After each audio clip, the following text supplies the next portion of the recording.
స్వచ్ఛత అంటే నందిని. నందిని పాలు మరియు పెరుగు. నమస్తే రమగారు. నమస్తే జయ. రమగారు ఏదైనా ఒక మంచి కథ చెప్పండి. డిఫరెంట్ కథ చెప్దామా? ఓ బెంగాలీ కథ చెప్తాం. ఓకే. తెలుగు వాళ్ళకి బెంగాలీ సాహిత్యం బాగానే పరిచయం ఉంటుంది. మనకి లేక కాదు, బోళ్ళంత మంది కవులు, రచయితలు, రచయిత్రులు ఉన్నా కూడా ఓల్డ్ అని పురాణ గాథలు ఎన్నున్నా కూడా ఎందుకనో తెలీదు మన వాళ్ళు బెంగాలీ కథలు బోలెడని ట్రాన్స్లేట్ చేశారు. ఇంగ్లీష్ కథలు ట్రాన్స్లేట్ చేశారు. మా ఫేవరెట్ ఏమిటి పేరెంట్ మన మాలతీ చందూర్ గారు పాత కెరటాల పేరుతోటి అవిను. ఈ బెంగాలీ కథలైతే ఇక అసలు ఎన్ని కథలో అందులో నుంచి ఒక చిన్న కథ చెప్తా. కాయకల్ప చికిత్స. కాయకల్ప చికిత్స. ఈ చికిత్సల్లో అంటే ఈ వైద్యంలో కాయకల్పం అనేది ఒక ప్రత్యేకమైన చికిత్స. అదొట్టి డాక్టర్లు కాదు, సాధువులు, సన్యాసులు వాళ్ళు చేసేవాళ్ళు. టంటనే మనకు తెలియదు, పేరే తెలుసు. ఓకే. అయితే హరిద్వార్లో కుంభమేళా జరిగిందట. కుంభమేళా అంటే మామూలు సంగతి కాదు. అవును. ఎప్పుడో ఒకసారి 12 ఏళ్లకో 10 ఏళ్లకో 16 ఏళ్లకో వస్తూ ఉంటుంది. ఈ కుంభమేళాని అటెండ్ అవ్వడానికి కలకత్తా నుంచి ఒక కుటుంబం వచ్చారు. మన్మోహన్ రాయ్ అనే పేరున్న ఒక జడ్జి గారు, రిటైర్డ్ జడ్జి. ఆయన భార్య, ఆయనకు ఒకడే కొడుకు మణిలాల్. ఇతను కూడా జడ్జి అయ్యాడు. తండ్రి సీనియర్ జడ్జి, వీడిప్పుడే జూనియర్ జడ్జి అయ్యాడు. కేతకి అతని భార్య, కోడలు. అయితే ఈ మన్మోహన్ రాయ్ గారికి కీళ్ళ నొప్పులు, వృద్ధాప్యంతో ఆయన రిటైర్ అయిపోయాడు. అప్పట్లో 55కి రిటైర్ అయ్యేవారు. 55 ఏళ్లకే రిటైర్మెంట్. ఈ రిటైర్ అయిపోయాక ఆయనకు 58, 59 సంవత్సరాలనే మోకాళ్ళ నొప్పులు, మడవల నొప్పులు, ఏమిటో నొప్పులు. ఎలాగైనా ఈ హరిద్వార్ జీవితంలో ఒక్కసారి వస్తుంది కుంభమేళ అని చెప్పి బ్యాండేజీ బలంగా కాళ్ళకి మోకాళ్ళకి చుట్టించుకుని ఎట్టాగొట్టా కుంటుతూ తక్కుతూ తారుతూ ఎటాగొట్టా నడుస్తూ రైలు దిగి వచ్చారు. కుర్రాడికి ఏం పెద్ద ఆసక్తి లేదు. కాకపోతే కుంభమేళ అంటే కొంచెం ఏదో సముద్ర స్నానాలు అవి ఉంటాయి కదా. అమ్మ నాన్న గొడవ పెడుతున్నారని మండలాలు, కేతకి కూడా వచ్చారు. ఇంకా పిల్లలు కలగల, చిన్న కుర్రాడు 30 ఉన్నాయో లేవో. ఆ అమ్మాయి ఇంకా సొగసరి చిన్నది. సరే వెళ్తే ఏమైంది, వీళ్ళు సముద్ర స్నానము అన్నీ చేశారు. ఎటాగొట్ట అట్టగే ఏడుస్తూ గుమస్తా కూడా. అప్పట్లో ఏంటంటే ఇలా పెద్ద వాళ్ళు వచ్చేటప్పుడు వెనకాల పనిచేయటానికి దానికి బెంగాలీ కథల్లో ఒక దాసి, ఒక గుమస్తా, వాళ్ళిద్దరూ ఖచ్చితంగా ప్రతి యాత్ర కథల్లోనూ కనపడతారు. గుమస్తా కూడా వచ్చాడు, సర్కార్ అని గుమస్తా. అటు ఇటు తిరిగారు. ఒక సాధు సంతులు ఒక జనం కనపడ్డారు. కనపడితే ఈవిడంది, ఏమండి దండం పెట్టుకుంటే కొడుకు అన్నాడు, ఏంటమ్మా వీళ్ళందరికీ దండాలు దయ్యాలు ఏమక్కర్లేదు, నేను దొంగ మొహాలు ఉంటారు వీళ్ళలో అంటున్నాడు. చిచ్చి అట్లా అనకూడదురా, దండం పెడదాము.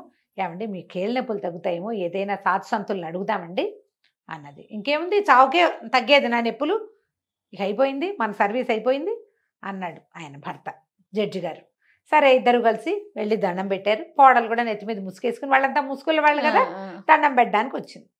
వచ్చేసరికల్లా నాయన ఏం కావాలమ్మా అని అడిగాడు సాధువు గారు. ముసలాయన అడిగితే, ఏం కావాలి ప్రభు, మాకు అన్నీ కావాలి, మనుషులం మామూలు వాళ్ళం, ప్రతిదీ కావాల్సిందే, డబ్బు లేనప్పుడు అది కావాలి, ఏది లేదో అది కావాలనిపిస్తుంది, ఎన్నున్నా చాలదనిపిస్తుంది స్వామి, మీకు తెలియనిది ఏముంది అని ఈయన దీవించండి. కాళ్ళని కీళ్ళ నొప్పులతో చాలా బాధపడుతున్నారు, నడవలేకుండా ఉన్నారు, తీర్థం పానం కుదరటం లేదు, ఎక్కడికైనా వెళ్దామంటే శరీరం సహకరించట్లేదు, ఏదైనా చికిత్స చెప్పండి అని దండాలు పెట్టింది. కొడుకు పళ్ళు కొరుకుతూ, ఏమిటి ఇవన్నీ, వాళ్ళని అడుగుతావేంటమ్మా, పెద్ద డాక్టర్లు ఏమీ చేయలేరు కానీ వీళ్ళు ముసలి సజ్జు, వీళ్ళు ఏం చేస్తారు పోపో అన్నాడు కొడుకు. ఆవిడ ఉరిచి నోరు మూసుకో, బోడి, వాడి ముద్దు పేరు ఆ మణిలాల్ పేరు బోడి అంటుందన్నమాట ఆవిడ. అలా పిలుస్తారు కదా పిల్లల్ని, గుండు అలా పిల్లవరు, గుండు అని పిలుస్తారు, అలాగే బోడి అంటుంది అన్నమాట. ఊరుకోరా అని దండం పెట్టండి అని ఈయన జడ్జి గారు అతి కష్టం మీద వంగి ఎలాగోలాగా దండం పెట్టాడు.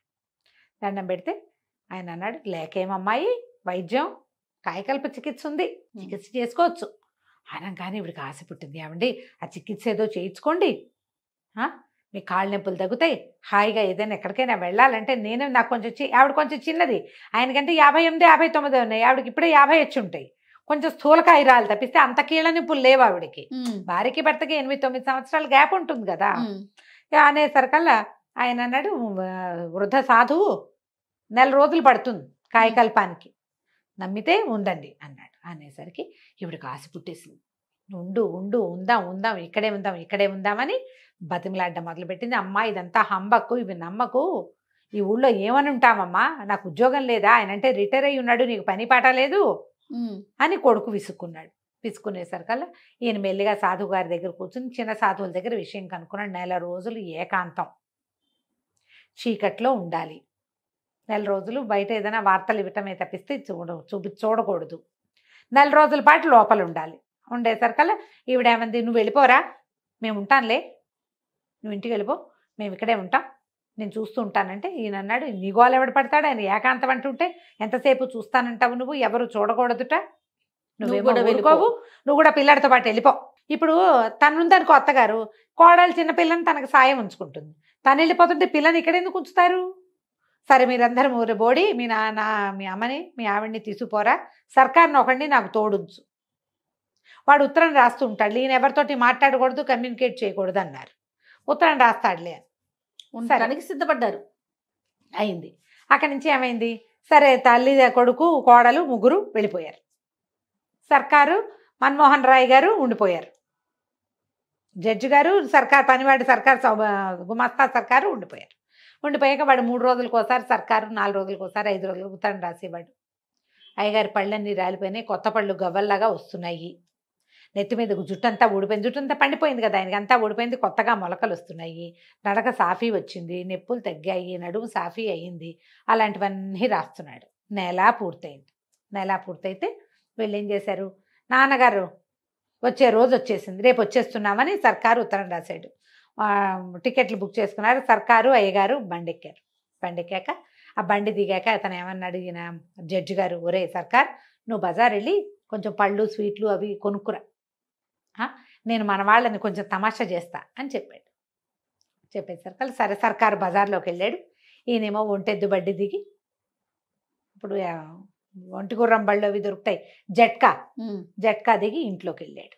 ఇంట్లోకి వెళ్తే ఆ రోజు ఏమైంది, మీ నాన్న ఎప్పుడురా వచ్చేది అని వాళ్ళ అమ్మ అడిగింది. అడిగితే అమ్మ మధ్యాహ్నం బండికి వస్తారు, సాయంకాలం బండికి వస్తారు. వీళ్ళు ఏం చేశారు, మధ్యాహ్నపు బండికి వచ్చేసారు. ముందుగా సాయంకాలం బండికి వస్తారంటే ఈ కేతకి ఏం చెప్పిందంటే, ఏమండి నేను మనం బజార్లో చూసిన చీర పట్టుకురండి, నేను ఆ చీర కట్టుకునే స్టేషన్కి వస్తా, చీర కట్టుకోకపోతే స్టేషన్కి రాను మామగారిని రిసీవ్ చేసుకోవడానికి అనేసరికి ఈయనన్నాడు, ఏమే నేను కూడా కాయకాలు పనిచేసుకుని వృద్ధుని అయిపోతాను, నీ రోగం బాగా కుదురుతుంది. మొగుడు పెళ్ళాలు బోళ్ళంతా సరసం ఆడుకున్నారు. తల్లేమో సరే అమ్మాయి ఆమె మేడ మీద ఉన్నారు వాళ్ళిద్దరు, కోడలు ఒక గదిలో, కోడలు కింద గదిలో ఏదో పని చేస్తుంది, అత్తగారేమో పై గదిలో. ఈ పిల్ల ఏం చేసింది, ఏదో పని చేసుకుంటుంది, భర్త ఏమో ఆఫీస్కి వెళ్ళిపోయాడు. మధ్యాహ్నం మామగారు వచ్చాడు. ఈయన లోపలికి వెళ్ళేసరికల్లా ఆ పిల్ల ఏదో పని చేసుకుంటుంది, నెత్తి మీద ముసుగు లేదు. చప్పుడయ్యేసరికల్లా వెనక్కి తిరిగి ఆ వచ్చారు చీర తెచ్చారా అని అడిగింది.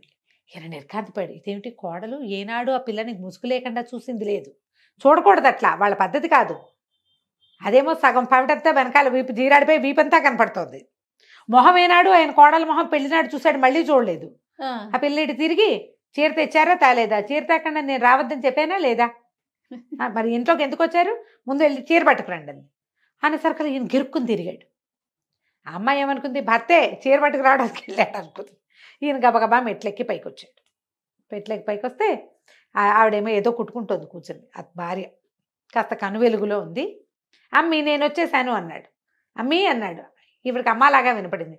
ఏమిట్రా బోడి, ఎప్పుడురా మీ నాన్న వచ్చేది అని అనగానే నిర్కాంతపడికి ఏమిటి బోడి బోడి అంటుంది, ఏమిటో తెలియలేదు. నేనేనే అన్నాడు. నేనేనే అనగానే ఏమిటది, ఏం మాట్లాడుతున్నావు, ఏమిటా మాటలు, సరిగ్గా మాట్లాడు వెధవా అంటుంది ఆవిడేమో. ఇంకేం చేయాలో తెలియలే. అర్రే సర్కారుని తేకుండానే వచ్చానే, వీళ్ళు నన్ను గుర్తుపడుతున్నట్లేదు అనిపించింది. అర్థం కాలేదు, సర్కారు కావాలి ఇప్పుడు. ఆయన మెట్లు దిగి రావటం మొదలుపెట్టాడు. దిగి వస్తుంటే కింద నుంచి మణిలాల్ వచ్చాడు పైకి. ఆ మెట్ల మీద వెలుగు అప్పట్లో కరెంట్ లేదు, అన్ని గదుల్లోనూ దీపముడ్లు ఉండేవి. మెట్ల దగ్గరికి వెళ్ళాలంటే గదిలో నుంచి పైనుంచి కిందకి దిగేవాళ్ళు బుడ్డి పుచ్చుకుని దిగుతారు, కింద నుంచి పైకి ఎక్కేవాళ్ళు దీపం పుచ్చుకుని ఎక్కుతారు. కను వెలుగులో కనపడేసరికల్లా ఈయన ఎవడరా నువ్వు, పైనుంచి వస్తున్నావు, ఎవరు నువ్వు అని అడిగాడు మణిలాల్. అడగంగానే నన్న తత్త అన్నాడు. తండ్రికి అర్థం కాల ఏం చెప్పాలో. నేనేరా అంటానికి చేత కాలేదు. క్లయింటుని అన్నాడు. అనేసరికి క్లయింట్ పైకి ఎత్తుకెళ్ళావు నువ్వు, ఎవరు నువ్వు అని ఇట్లా చొక్కా పుచ్చుకున్నాడు. పుచ్చుకోగానే ఈయన నిర్కాంతపోయి నేనేరా మీ నాన్నని అన్నాడు. మా నాన్న ఇంకా నయం, మా నాన్నమేంటి దొంగ బద్దాలు ఆడుతున్నావా, పట్టు అని కిందకి ఈడ్చుకొచ్చేసాడు. ఈడ్చుకొచ్చేసరికల్లా ఈ లోపల వాళ్ళ అమ్మ పైనుంచి కాస్త దిగుతోంది, యువతలకి వచ్చింది. ఏమిట్రా మా బోడీ అరుస్తున్నావు, ఏమైందిరా అంటే వీడెవడోనమ్మా క్లయింటు, ఇప్పుడేమో నాన్న అంటాడు. చూసుకోవరా మీరు అన్నాడు. చూసుకోవటం ఏమిట్రా, ఇప్పుడు నువ్వేగా కిందకి దిగెళ్ళావు అంటుంది. కొడుకే వచ్చాడు అనుకుంటుంది కదా ఆవిడ. నేను కిందకి దిగి రావటం, నేను ఇప్పుడే వస్తున్నా, వీడెవడో పైనుంచి కిందకి దిగుతున్నాడు అని చెప్పేసి గట్టిగా పనివాడిని కేకేసి, ఒరే వాకిట్లో పోలీస్ బాయ్ ఆగి ఉంది చూడు, ఆయన కేకేసుకురా అన్నాడు.